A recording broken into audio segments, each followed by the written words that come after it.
Bien le bonjour à tous, aujourd'hui on se retrouve dans une nouvelle vidéo. On va aborder un sujet un peu sensible dans le milieu de la sécurité incendie, les détecteurs ioniques, les DFCI, donc détecteurs de fumée à chambre ionisante. Donc il y en a trois types. Alors, c'est un peu compliqué. Donc on va partir du moins dangereux, voire bénin, au plus hardcore. Mais quand je vous dis hardcore, c'est hardcore. Donc le premier type, c'est cela. C'est détecteur à base d'américium 241. Vous voyez ici, AM241. Donc très répandu, ça fait ouais, allez, 90% du parc de détecteurs ioniques en France, c'est de l'américium. Le deuxième type, c'est cela. Au RA226, donc radium.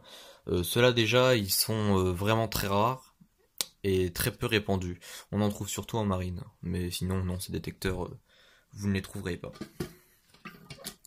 Et le troisième type que je n'ai pas, et heureusement d'ailleurs, ce sont les détecteurs à l'uranium de chez Cerberus Siemens. Donc ils sont très très vieux, ils ont plus de 50 ans, ils étaient grands comme ça, ils étaient complètement immenses. Et ça l'uranium, et ils étaient assez concentrés, donc on n'y touche pas, c'est mieux comme ça.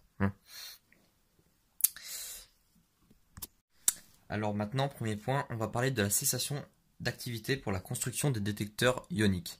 Donc c'était en 2001. En 2001, plus aucun détecteur ionique a été fabriqué. Après, à partir de cette date, ça a été que du reconditionné. Que ça, c'est interdit en France, la construction. Donc, par exemple, ce détecteur-là, qui est en parfait état, clairement, date de 2001. Donc il fait partie des derniers à être produits. Bon, celui-là, en revanche, est beaucoup plus vieux, il date de 95. Donc, bon. C'est une époque complètement différente, mais vous voyez qu'en très peu de temps, la technologie elle a quand même bien évolué déjà, en restant sur du détecteur ionique. Bon, maintenant on va parler de la raison de la polémique qui est autour de ces détecteurs.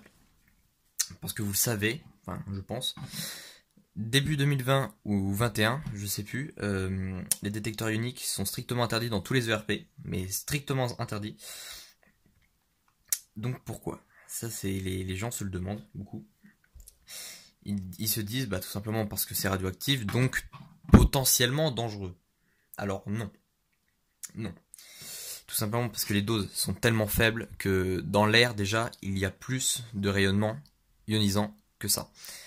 L'américium, par exemple, 241, dégage des rayons alpha. Et les rayons alpha, avec une simple feuille de papier, comme ça, ils sont arrêtés. Ils ne passent pas à travers.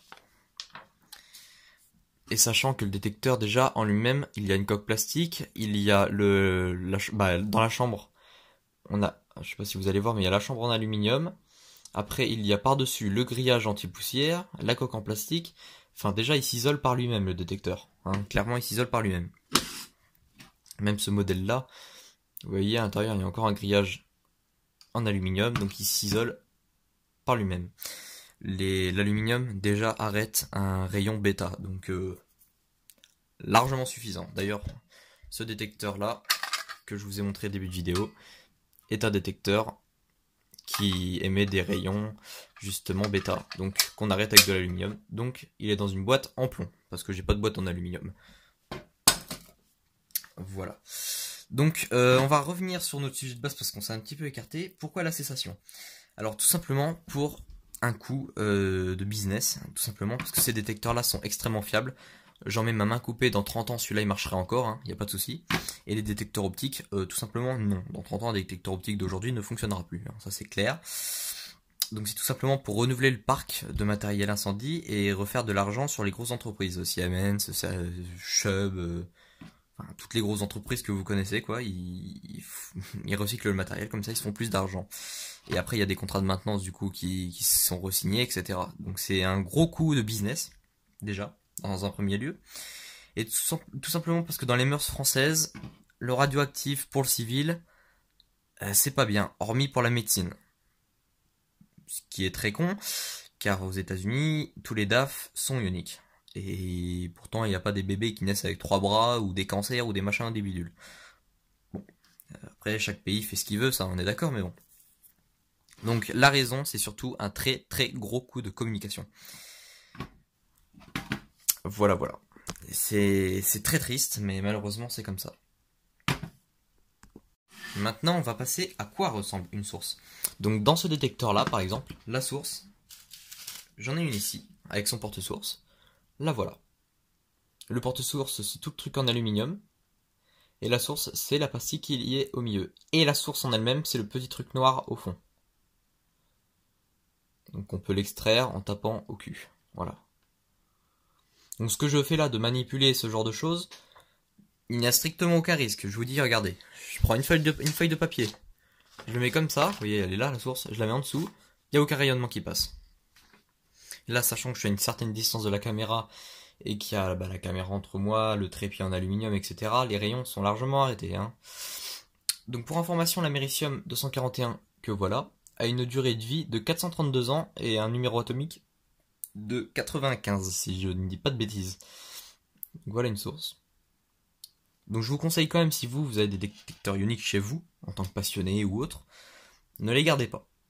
Envoyez-les à des laboratoires allemands, ou si vous savez pas quoi en faire, contactez-moi en privé, et puis après je vous redirigerai vers des organismes ou des choses comme ça. Donc ça, c'est pour ce détecteur. Voilà la source qu'il y a dedans. Donc là, ce détecteur, c'est un détecteur avec une source en forme de pastille. Parce que vous voyez, c'est une petite pastille, c'est... Voilà. Donc encore une fois, hein, avec une feuille de papier, les rayons alpha sont complètement arrêtés. Hein, même à l'air libre, déjà, il s'isole par lui-même. Et pour ce détecteur, c'est des sources en forme de languette. Je vous explique. Donc là, j'ai le porte-source en aluminium, vous voyez, et la source, voilà, enfin, le porte-source, voilà, c'est tout le truc que je touche là. Et la source, c'est ce qu'il y a au milieu, l'espèce de petite languette là, que vous voyez, qui est soudée de part et d'autre. Là, c'est la source. On en a une ici, et on en a une ici. Oui, vous avez deux sources ionisantes sur ce type de détecteur. Donc il y a celui, justement, pour la détection et pour ioniser la chambre. Et le deuxième, le témoin, pour que le détecteur calcule sa résistance interne. Grossièrement, c'est ça. Donc là, on a la source de lui. Donc encore une fois, je vous conseille pas de le faire chez vous, de démonter les sources. Les sources-là ne sont pas les sources de ces détecteurs-là. Hein. Ça, c'est des sources d'autres détecteurs, mais les mêmes, quoi, en fait, hein, si vous préférez. Ces détecteurs-là sont encore fonctionnels, je les ai pas démantelés. Donc ouais, je vous conseille pas de faire ça chez vous quand même, hein, mais bon. Voilà, je vous ai prévenu, ce sont des rayons alpha. Donc on fait ça, il n'y a plus de rayonnement. Donc aucun danger. Après, nous avons d'autres types de sources, comme cela. Là vous voyez, c'est celle qui est en dessous, le petit point noir, juste en dessous de la petite barre en fer. Ça c'est sur d'autres types de détecteurs. Et après on a les chambres d'ionisation complète. Là c'est le dôme, avec à l'intérieur, en fait ce que je vous ai montré juste avant. Focus, merci. Voilà. Donc, si vous enlevez le dôme de celui-là, vous avez ça. Parfois avec ou sans la petite lame en aluminium au-dessus. Parfois lié pas, suivant les détecteurs, suivant les marques, les années, etc. Ça varie souvent. Et là, ça c'est encore une autre source. Voilà, avec son porte-source qui est cassé d'ailleurs. Ça vient d'un détecteur phare, un Vega VI par exemple. Donc voilà. Et encore une fois, ce ne sont que des sources que je vous montre d'américium 241. Donc rayon alpha, avec une feuille de papier, elle est stoppée par elle-même. Donc je le répète, hein, mais c'est important. Et encore une fois, je me répète, désolé, mais c'est quand même très important, faut le retenir. Les détecteurs ne sont pas dangereux en eux-mêmes, comme ça. Enfin, je mets une grosse guillemets quand même, parce que les détecteurs peuvent avoir des fuites, parfois.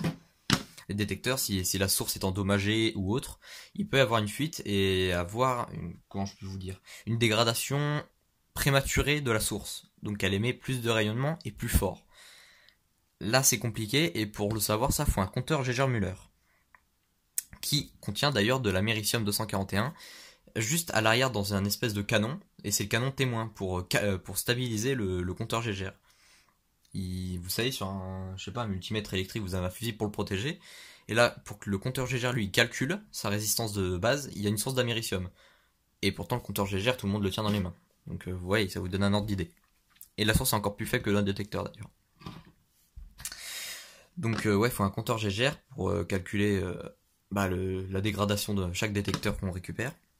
Donc faites très attention, si vous n'avez pas de matériel, ne vous amusez pas à en récupérer parce qu'on ne sait jamais, il suffit d'une fois, hein, c'est extrêmement rare. Avec, allez, peut-être les 300 ou 400 détecteurs ioniques que j'ai manipulés, s'il y en a eu, il y en a eu quoi, deux ou trois, je crois, qu'il y avait des fuites. Et encore, les fuites n'étaient vraiment pas énormes, donc on les emmène au laboratoire, on les démantèle parce que bon, là, il y a potentiellement un petit risque, mais sinon, voilà, non. Il n'y a pas de danger réel. Voilà. Donc merci à tous d'avoir suivi cette vidéo. Si vous avez des questions, n'hésitez surtout pas. Je pense qu'il y en aura d'ailleurs, donc n'hésitez pas. Mettez un petit like, abonnez-vous et n'oubliez pas aux 1000 abonnés, un petit concours. Donc n'hésitez pas si vous avez des questions et puis on se retrouve très prochainement. Et encore une fois, faites très attention à vous. Moi j'ai fait une vidéo pour vous expliquer, vous montrer, je sais ce que je fais. J'ai les diplômes, j'ai les agréments. Ne faites pas les cons. Vraiment. C'est normalement le démantèlement se fait en chambre, sous vide, avec des gants, etc. Là, je sais ce que je fais. Je le fais depuis quelques années. J'ai les agréments, je connais les risques. Donc, je vous les ai expliqués. Aucun. Tu prends une feuille dans ton imprimante et puis voilà. Hein. Donc voilà, je pense avoir fait le tour. N'hésitez pas et on se dit à très vite si vous avez pour une nouvelle vidéo déjà. Bon allez, à plus les amis. Ciao. On se dit à très vite.